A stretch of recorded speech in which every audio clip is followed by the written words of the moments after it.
Hi hello guys, இன்னைக்கு நம்ம என்ன பார்க்க போறோம்னா துபாய் ரைடர் ஜாப் பற்றி தான் பார்க்க போகிறோம். ஸோ எல்லாரும் எல்லாம் கேட்குற ஒரே விஷயம் பார்த்தீங்கன்னா தமிழில் போடுங்க தமிழில் போடுன்னு சொல்லியிருக்கீங்க. ஸோ அதுக்காக தான் இன்னைக்கு தேராவில் வந்து ஒரு ஃப்ரெண்ட் இருந்தாங்க, அவங்கள பார்க்குறதுக்காக இங்கே வந்திருக்கோம். ஸோ அவங்கள்ட்ட என்ன ஏதுன்னு இல்லை ஏ டு எக்ஸ்பிளைன் வந்து ஏ டு இஜெட் வந்து எக்ஸ்பிளைன் பண்ண போகிறேன். ஸோ நம்ம சேனலில் புதுசாக வரவங்க மறக்காமல் சப்போர்ட் பண்ணுங்கள், சப்ஸ்கிரைப் பண்ணுங்கள், மறக்காமல் ஷேர் பண்ணுங்கள். ஸோ வாங்க கண்டனுக்குள்ளே போயிடலாம். Hi bro. Hi bro. Bro உங்களுக்கு எந்த ஊர் ப்ரோ? சொந்த ஊர் எந்த ஊர் ப்ரோ உங்களுக்கு வந்து? நான் சென்னை தான் ப்ரோ சொந்த ஊரு. சென்னையில் இப்போ வந்து நீங்கள் இந்த ஜாப் வந்து ஊரில் நீங்கள் பார்த்துருக்கீங்களா என்ன ப்ரோ? ஆமாம் ப்ரோ. ஊர்ல ஸ்விக்கி தான் ஓட்டிட்டு இருந்தேன். ஸ்விக்கி, ஜொமேட்டோ 2மே ஓட்டியிருக்கேன். அதனால எனக்கு கொஞ்சம் எக்ஸ்பீரியன்ஸ் இருக்கு இந்த ஜாப்ல. ஸோ அந்த நம்ம ஊரில் வேலை பார்த்ததுக்கும் இங்கே துபாயில் வேலை பார்த்ததுக்கும் உங்களுக்கு எந்த மாதிரி ஒரு டிஃப்ரெண்ட் தெரியுது?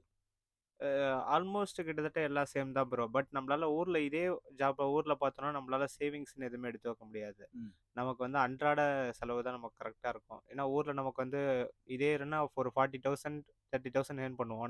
நமக்கு பைக் சர்வீஸு ம். அண்டு நம்மளோட தேவைகள் அதெல்லாம் போக போயிரும் நமக்கு. இங்க ஒண்ணுமே நிக்காது ம். நம்ம ஊர்ல. ஆனா இப்ப இங்க நீங்க துபாய்லன்னு எடுத்துக்கிட்டீங்கன்னா, இங்க நம்ம வேலை பார்க்கறதுக்கு ஒரு 3000, 4000 ஏடி எடுத்தோம்னா, நம்ம செலவுக்கு இங்க ஒரு 1500 ஏடி தான் போகும். நம்ம ம். கம்பல்சரி ஒரு 2500 ஏடியாவது வீட்டுக்கு அனுப்பலாம். அப்படி பார்க்கும்போது நமக்கு ஆல்மோஸ்ட் ஒரு 70,000 கிட்ட நமக்கு லாபம் தான் ப்ரோ. ஆக்சுவலாக ஒரு ஏடி இங்கே வந்து எவ்வளோ ரேட்டு? நம்ம ஊர் காசுக்கு எவ்வளோ ப்ரோ போகுது? நம்ம ஊர் காசுக்கு ரூ. 26 வருது ப்ரோ. இன்னைக்கு ரேட்டுக்கு ஆ. நமக்கு பார்த்தோம்னா. Okay bro, okay bro. வேற ப்ரோ இந்த மாதிரி துபாயில் வந்ததுக்கு உங்களுக்கு எந்த மாதிரி ஒரு ஃபீல் இருக்கு ப்ரோ? நல்லா இருக்கு ப்ரோ. ஆனா என்ன இங்க நமக்கு கொஞ்சம் லாங்குவேஜ் டிஃபரெண்ட்டா இருக்கு. என்ன ஏன்னா இங்க லாங்குவேஜ் வந்து பிரச்சனை இருக்கு உங்களுக்கு வந்து மேக்ஸிமம்? மோஸ்ட்லி இங்க வந்து எல்லாரும் ஹிந்தி அண்ட் இங்கிலீஷ் தான் மோஸ்ட்லி யூஸ் பண்றாங்க. நமக்கு தமிழ் தான் நமக்கு நேட்டிவ் லாங்குவேஜ். இங்கிலீஷ் கொஞ்சம் நமக்கு தெரியும். அதனால கொஞ்சம் சர்வே பண்றோம். ம். பட் ஆனா நம்ம நெறைய கத்துக்கணும். ஏன்னா இங்க வந்து எல்லா நாட்டு பீப்புளும் இருக்காங்க நமக்கு வந்து. ம். ஃபாரினர்ஸ் தான் மோஸ்ட்லி இங்க அவைலபிள் நெறைய இருக்காங்க. நம்ம ஆர்டர் டெலிவரி பண்றதும் சரி, ரைடர்ஸும் சரி. ம். அதனால லாங்குவேஜ் மஸ்ட்டுன்னு நெனைக்கிறேன் நானு கத்துக்கிறது.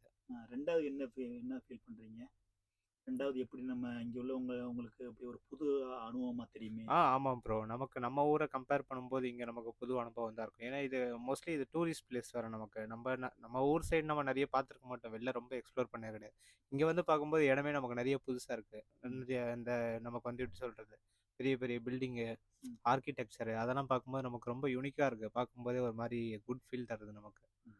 ம். ப்ரோ வேற வேற ஃபுட்டு எந்த மாதிரி ப்ரோ உங்களுக்கு தோணுது வந்து ஃபுட்டு ஐட்டம் வந்து ஆ உங்களுக்கு? இது ரொம்ப இம்பார்ட்டன்ட் ப்ரோ. ரொம்ப மஸ்ட். ஏன்னா நம்ம ஊர் சைடுல வந்து நம்ம ரொம்ப கன்வீனியன்ட்டா நல்ல ஃபுட் சாப்பிட்டுருப்போம். இங்க நமக்கு வந்து தமிழ் ஃபுட் கிடைக்குதுன்றது வந்து ஒரு பெரிய டஃப் தான். ம். ஏன்னா இங்க மோஸ்ட்லி நார்த் இந்தியன்ஸ் அதிகமா சர்வே பண்ணா நமக்கு ரொட்டி, அ நான் அந்த மாரி தான் அதிகமா கிடைக்கும்.